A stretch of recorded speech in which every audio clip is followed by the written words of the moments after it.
So here we are back on our machine dc.company.pri, the same domain controller we've been working with throughout the entirety of this course and learning path. And it's here where I want to step through a whole list of demonstrations to show you all the things that you can do here with Active Directory and the management tasks that you may ultimately need to perform. For the very first of which, I just want to show you that indeed Active Directory in this version is something that can be managed while it's offline. And for the first demonstration here, I just want to show you that from an elevated command prompt here, if I bring up that command prompt and then clear the screen, I can show you that NTDS now can be controlled with the net stop command. So net stop NTDS. This is Active Directory itself, and so shutting down Active Directory is obviously going to have to shut down the other things that Active Directory relies upon.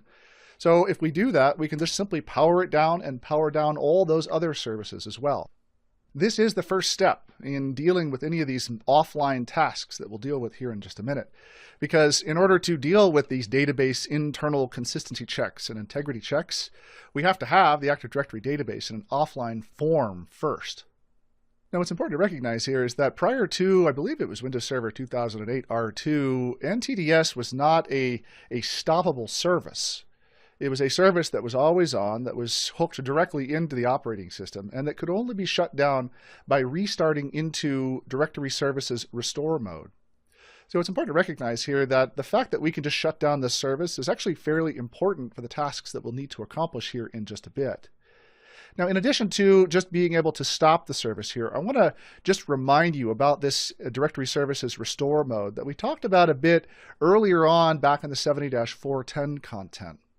The reason why I'm bringing it up here now is because Directory Services Restore mode is something we'll have to enter into a little later on in order to support the restoration of these different objects that we're going to delete inadvertently here in our environment.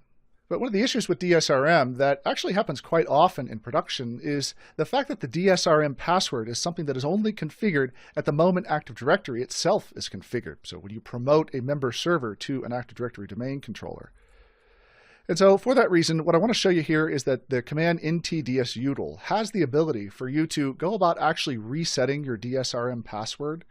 Notice right here, set DSRM password allows you to reset that Directory Services Restore mode password so that you know what it is, because you'll require it whenever you end up going into DSRM mode.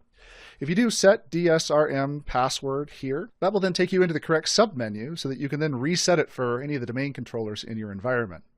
Notice here I can choose reset password on server, whatever, or even to sync the password from a domain account. So again, I'm showing you this because in all too many environments, that password was set a very long time ago and perhaps wasn't written down in a place that can be easily located. So you may want to just stop things here and just make sure that your passwords, your DSRM passwords, which are individual to each domain controller, have been configured to something that you know. In my own personal field consulting experience, I've gone through this process a number of times with different clients who have no idea what that password is.